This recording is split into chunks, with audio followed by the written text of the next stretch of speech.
Fanzone Podcast, your home for all things Bolton Wanderers, up the Trotters, the Northwest's #1 podcast. Good evening, ladies and gents. Welcome back to another episode of the Fanzone Podcast. This time we are back with another preview episode, and we're joined by Lee from the Brunton Bugle. How are you doing, Lee?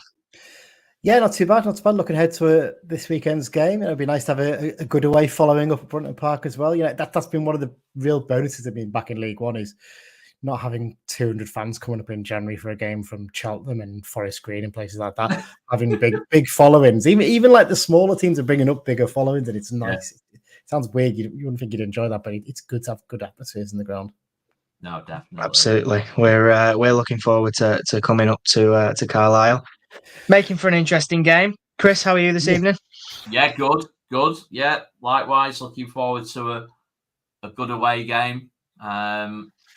After, what was a disappointing one last weekend at Orient, but yeah, no, it'd be good. 3,000 fans, close on 10,000, I imagine, in total. Lee, do you reckon? I know that. Yeah, I think most of our home games have been about like 8 or 9,000 right about this season. We've about 7,500 home fans for most games, so easily it should be that. I mean, I think we've had a couple of signings we made today as well, which might help things a little bit. Wow, yeah. So yeah. I mean, yeah, I've not been in long from work and started a bit early, and blimey, interesting. One of them's a familiar face to you guys as well, so it'll be interesting to see how that goes down. I get away from him. Yeah, Josh Veller, he just must love playing against us. That's what it is, I think. Very warm welcome to you all in the chat this evening. I appreciate you all joining us. Of course, we hope you're having a great week. Let us know how you're all doing. But without further ado, we will get stuck into this evening's episode of the preview.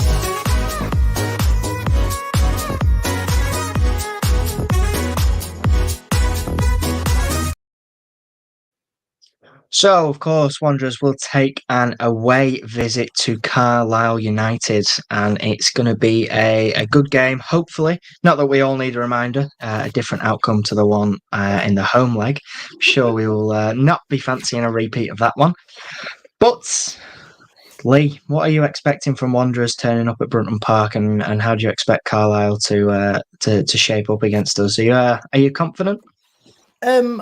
I'm probably a little bit more confident than I should be, maybe, for this one, just because I've been reading up on your game against Cheltenham, and it sounds like you guys were maybe a little bit lucky in that one, and it sounds like you're struggling a bit with injuries and you're down to the bare bones almost, and it kind of makes you feel, all right, maybe we are in a better position, because we're the complete opposite now. We've signed, I think 6 players now in this January window. We needed those players because we were struggling. Yeah, we needed to add a bit of quality, and the players we all brought in except Sean Green, who's just as much as anything a body really in there. They're all quality players who are likely to go into the starting lineup at some point, So it's going to be an interesting one, because last time out against Barnsley, we lost 2-1, but we were excellent. And we could have been 5-0 up after like half an hour.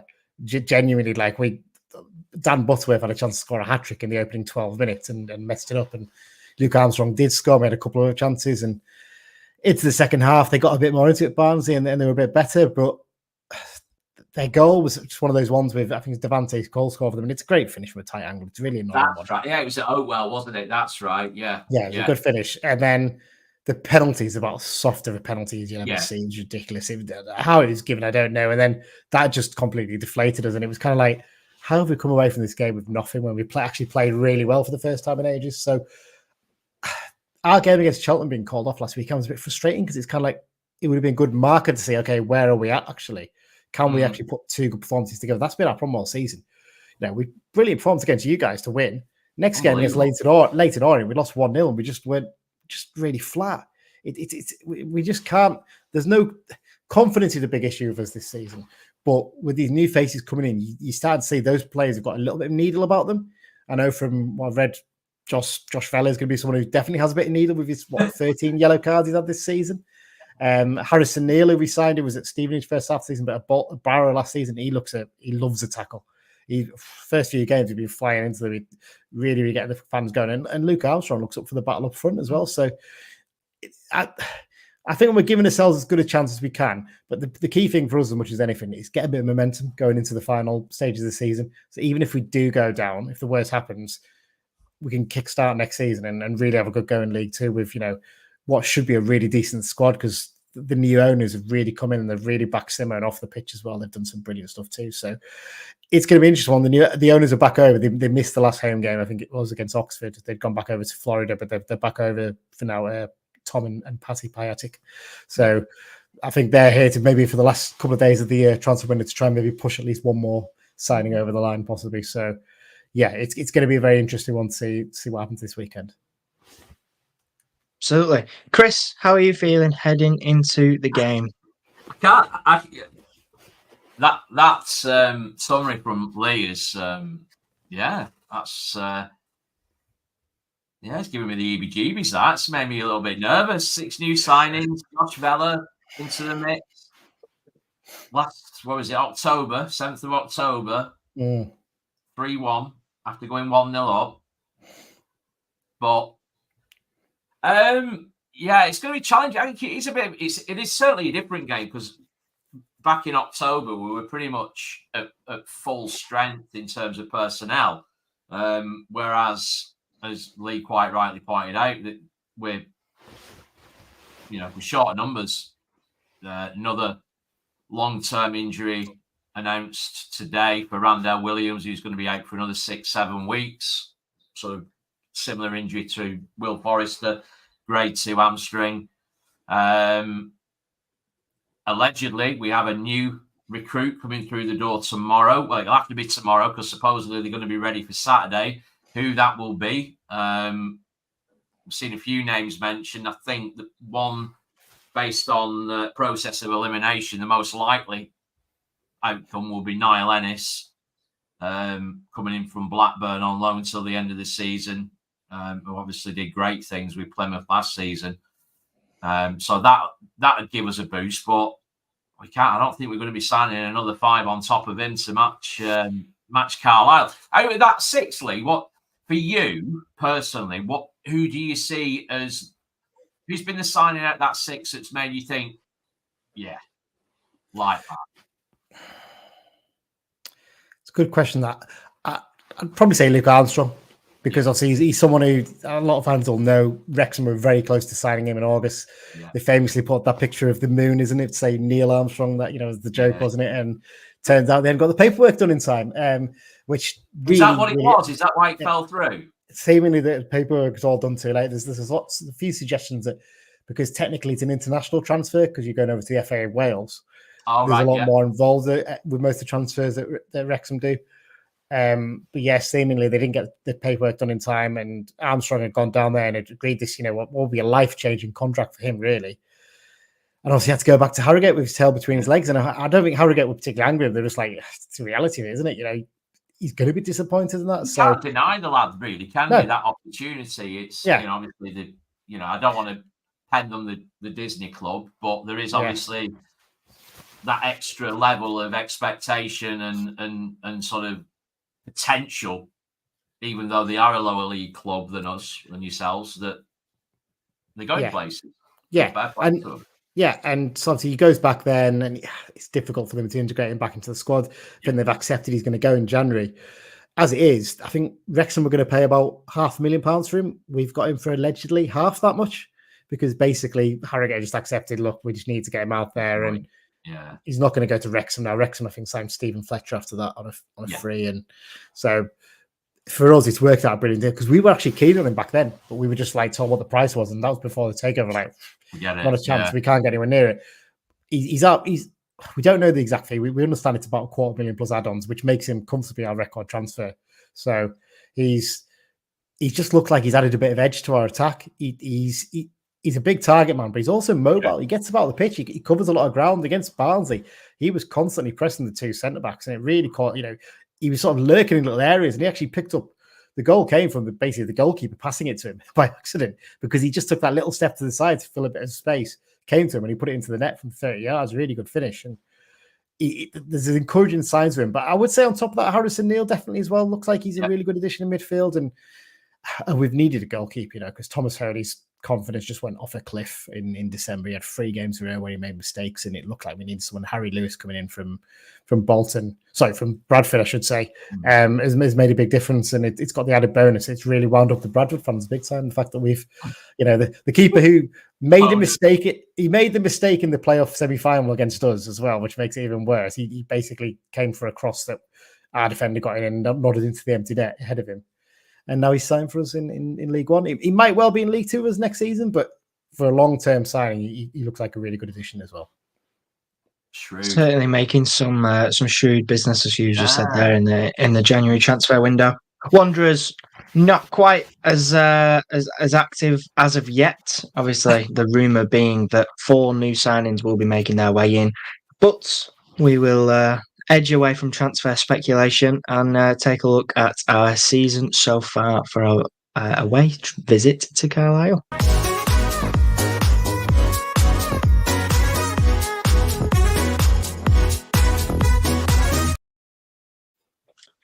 So, Wanderers currently sitting 3rd in the table, looking to close that gap even further on the top 2 in Peterborough and Portsmouth. Carlisle, at the opposite end of the table, currently sitting 23rd. It's a thing that, obviously, with your business in the transfer window, you will be looking to make the jump out of there with a win and possibly taking you above Cheltenham. Obviously, you've played a little bit more games than the rest of those in the relegation zone. What has led up to this for Carlisle? What's your season been like so far? Obviously, if you look at the game you played against us, you wouldn't, in all fairness, have put you down in that position in the table. I think it's fair to say you blew us away. So what's been the problem for Carlisle, do you think? A complete inability to string 2 decent performances together. We can put that 1 decent performance every now and then, but then get that second one's a problem, and confidence has been a big issue. I think the truth is we got promoted probably about 1, maybe even 2 seasons ahead of schedule under Simpson. Like, we were brilliant last season to get in the playoffs with we had a bottom 6 budget in League 2 and got promoted on that. The budget's gone up this season, but it's still bottom 6. It's bottom 6 in League 1 now. So we're probably around about where we should be, really. Mm-hmm. This was obviously before the takeover happened in November, and that's made a big difference, in terms of what we've been able to bring in January. We're not like a top of the table budget now, but we're probably more like a mid-table budget. But we're obviously playing catch-up, and that's the problem. I think the hope was that the takeover would have been done last summer so we could get a few players in August. It didn't happen in time, unfortunately. So, like I said, we're very much playing catch-up, and it's been tough because we really want some of those players to do well, but they're just not quite. Some of them just haven't quite made the step up. And the others, like the likes of Owen Moxham, a lot of our fans feel like he hasn't made the step up. I don't think that's the case. I think it's just the players around him haven't, and he's having to do a lot more work than he probably did last season, and that's been tough. Injuries haven't helped. I mean, losing Callum Guy for this season's really killed us, because you probably remember from the game that your place, our number 8, he was fantastic. He covers so much ground across the back 4. He's a really good holding midfielder. He did his ACL against Orient in the FA Cup at the start of November, and that's when before that, I think most of the games we were losing 1-0 if we were losing them. So they're really, really tight games. And then we lost 3-0 at Blackpool. We lost 5-1 at Reading. We've had a few big defeats around by that time. You're like, okay, that's where things have started to go a little bit wrong, because we've lost that player who could do that job for us. Moxham's having to do that job, and he's not that kind of player, really. So it's been a tough one. No one's really calling for Simo's head. There's a handful of fans who are saying, maybe he's not up to this level. Maybe I think it's nonsense. So most of our fans accept that we got promoted much sooner than we should have done. And there's a feeling amongst, I think, a decent chunk of our fan base is that even if we go down and stick with Simo because he's building something, he's building as a club. It's a really exciting time, in terms of what's happening off the pitch as much as on the pitch, what the Piatics are doing. We've got plans getting submitted for an actual training ground, which, if you see the foot, you might even see it this week. I don't know if the water's gone down enough, but our training ground is behind the waterworks and the terrace that you're getting given behind a flood bank. And it's been flooded. For the start of the week, we couldn't train there because it's just basically, it's like a lake, because that's what the flood bank doing its job. So the ground's been fine, but the training ground out of action. And that's actually where we were supposed to train. So basically, the Piatics have come and said, right, we're going to build a proper purpose-built training ground, 20 acres, with all 4 or 5 pitches, like a proper club has, which we've never had. And the academy can use it in the future as well. So They've announced plans in terms of actually developing the boxes at the back of the East Stand, which is the seating stand that you guys will have a section of as well. So I think there's a level of reality there in terms of what's happening this season. There are some fans, I think maybe new fans who've jumped on the ride last season when things were going great under Simo, that are maybe getting a bit impatient. But I think the ones who are a bit longer in the tooth, like myself, I have to say, we're sort of saying that let's be a little bit calm about this. Let's understand that this is a long-term thing. Let's not throw the baby out of the bathwater and just get rid of Simo for the sake of getting like a firefighter and like I know he's gone to Forest Green now, but let's say you got rid of Simo to get a Steve Cotterill in to try and keep him. That's great. But then you're stuck with a Steve Cotterill. Yeah, I say he's not going to sign a 6-month deal. You've got him on an 18-month deal. You're like, right, we're going to have to watch this turgid football. We're going to have to put up with, the way he wants to play things. Let's give Simo a chance to actually build a squad here that he wants in his mould. When we train then, Lee, So we've got a few options. So we train when we can behind the water end on that pitch there. But we also, there's a rugby pitch, some rugby pitches in the town called Crichton where the youth team occasionally have played in the past. Right, okay. Well, again, they're not ideal pitches. The quality is not as good. They're not bad, to be fair, but again, it's not our own facility. So you've got a rugby team's training, changing rooms there as well. Right. But occasionally we have to go up to Gretna and train on their 3G pitch at Gretna's ground. We've been down to, I think Penrith's one we'll start using a bit more now because they've got a 3G pitch there, the football team. But also Kendal Rugby Club, they've got a 3G pitch. And bear in mind, Kendal Rugby Club's about halfway down to Bolton, basically. So, we've had to go that far because there just isn't the options at the time. That's why building a facility would be a good thing for us, because for the city, it's also a facility that the community can potentially use. Absolutely. Yeah, it's the same with ours. I mean, we're not exactly, we don't exactly have the most luxurious training facilities. They've done a good job with what they've got. But obviously coming out of admin, we had to sell our previous training ground and make do. But I think we need to be grateful for what we've got. Listening to what you're saying there, and hopefully that'll, with all due respect, it's your, as a fan of a club, with aspirations, it's your basic level of expectation, isn't it? Yeah. To have that structure in place, to have that academy and a place for it to where it can live, and then the ground itself. Absolutely, and this has been like an issue that Simo's had since coming back as well. Is that he feels a bit disappointed with the level of players coming through the academy, even though actually when you look in recent years, well, Jared Branthwaite, who's at Everton, he came through our academy, and you look how he's doing. Okay. I mean, he's potentially. I mean, there's talk of like Everton wanting £100 million from him, and we've got a sell-on clause on that. So we're all like, "Yep, thank you very much. If you can sell him for that much in the summer, we'll quite happily take that." So there's him, obviously, a player you guys all know well in James Trafford. He came through our academy. Yeah, we liked him. Yeah. So we lost him to Man City when he was 12. We lost Dean Henderson to Man United when he was 14. So, and there's a lad at Newcastle, Joe White, who's just, I think he was at Crewe. I think he might have gone to Stockport now. He was in our academy and he left to go to Newcastle when he was young. It's kind of like, if we had those facilities, it's not a guarantee, but maybe we keep some of those players a bit longer. Though, isn't it? Of course it is. Exactly. Yeah. Yeah, it certainly makes for a more attractive proposition for both players coming in, in at senior level, but also through the ranks as an academy player. We will touch on some pretty frustrating segment for us now with our injury updates. So without further ado, we'll just get stuck into it.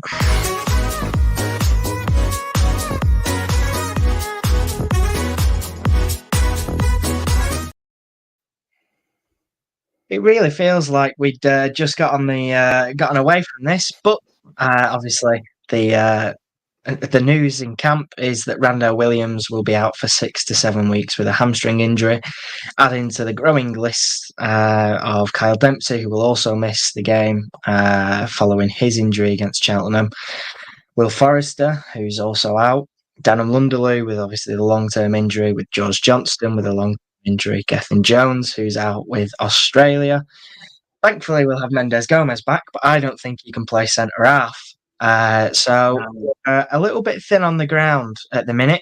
What about you over at Carlisle? Are you are you injury free? Well, not exactly. Obviously, as I mentioned there, Callum Guy being out for the season has been a big blow for us, but he won't be back till August, I think. So start next season, and we're hoping. Who else is out? Josh Coyote. That's been a really frustrating signing for us because we had him on loan twice before, and we got him back on loan at the end of the window back in August, and we're all really excited because he's a big target man. He's 6'5", but he's mobile. He can get about the pitch a bit as well. He's got an enormous long throw, like huge. One of those long throws where you're like, I wish you'd be on the end of it because you're so good at throwing it, but you're so good at winning it as well. We have that with Luke Armstrong. I'm like, great, we've got somebody who could get on the end of it. Unfortunately, Coyote made his second day or third debut for us against Accrington in the trophy and dislocated his shoulder in that game, but didn't know he dislocated his shoulder and then played for an hour against Stevenage at the weekend. His shoulder was a bit sore and he's kind of like, oh, it's quite sore. Like, and he had to come off be subbed off. And then afterwards, like, we better scan that just to make sure. And he's like, oh yeah, you've dislocated your shoulder. So that's great. That's him out for 3 months. So he was out till January, but then obviously with something like that, you're going to get little niggly injuries because you're not playing as much. Yeah. So he's got a calf injury at the moment. So he's still wet. We're hoping he'll be back for the Port Vale game on New Year's Day. And here we are 3 weeks on and he's still not fully fit again. And it's kind of like, it's one of those ones where I think we were hoping we'd maybe make it into a permanent deal in the summer. But now everyone's like, is it worth the risk if he's going to be that injury prone? Probably not, I don't think. No. Trying to think off the top of my head, who else is injured? I mean, Ben Barkey's just come back to fitness, which is good news. Terry Ablade as well. He's been out for a month or two. He's really rapid. Maybe not the greatest on the ball, but he'll terrify you with his pace. I think he came on against you guys in the second half and actually caused a few problems with his pace. What side does he play on, Lee? He was on the right side. He's a winger, number 12. He was a little short lad, but he's very, very quick. Yeah, I'm trying to think off the top of my head of anyone else. Oh, Josh Emmanuel. He's out. So I think he's the ex-Bolton as well, if I remember off the top of my head. Yeah. We signed him in November on a free, been out of contract. We hadn't signed to anyone. And he looked lively in his first few games, then defensively struggled a bit. I think that maybe was the not playing games caught up with him slightly. But then I think it was against Exeter. He looked quite good playing at right wing back again because he'd been playing right back in previous games. Unfortunately, he injured himself against Exeter. I'm not 100% certain whether he's back for this game or not, or maybe you have to wait a bit longer. But wasn't he at Hull? He was at Hull, yeah. He was at Grimsby last season. But he'd been at Hull and he did very well at Hull, but I think he got quite a mystery illness, didn't he? I think, and they didn't know what was wrong with him, and he was out for a while. But we've actually got more options at right wing back now. Suddenly we've got 3 good right wing backs in Emmanuel. Finn Back who's on loan from Forest. He's looks a fantastic player, but again, he's a bit injury prone. And Jack Ellis, who actually came through our academy, is a Kendall lad, and he's whenever he's played for us, he never lets us down. He's so good, solid defensively. He's very good one-on-one defending, and it's sort of almost like in the way that Wan-Bissaka is for Man United. It's very difficult to get past him. When you get one-on-one with him, he tracks the man so well. Going forward, he's got a bit of work to do, but he's actually looked better and better the more he's played for us. He's only 20 years old, but he looks a really good prospect. But yeah, injury-wise, off the top of my head, I can't think anyone else who's potentially out for us. No, I think that's it at the moment, really. I think they're the only ones. I've probably missed someone and someone's going to correct me, but yeah.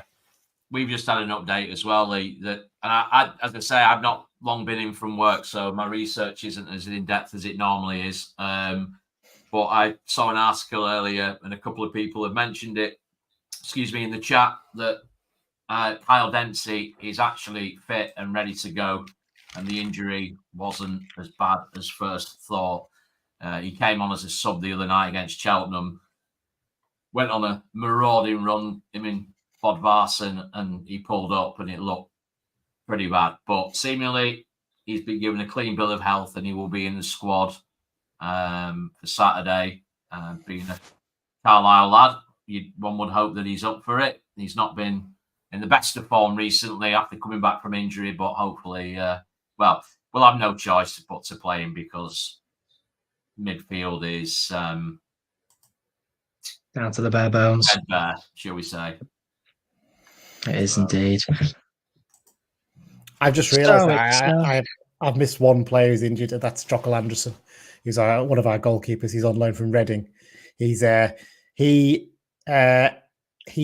broke his shoulder bone or something like that. I think, or collarbone. I think back in, I can't remember when it was. It would have been back in like November or something like that. He'd fully recovered from it. We were told that the scan showed it was fine, and he made his first save in training and broke it in exactly the same place. So he's probably not going to play for us again this season, which is not that big of a disappointment because he's not been that good for us, to be honest. He had about 6 or 7 ricks in him in his like 8 or 9 games he played. So we're not overly disappointed that he's not going to be involved.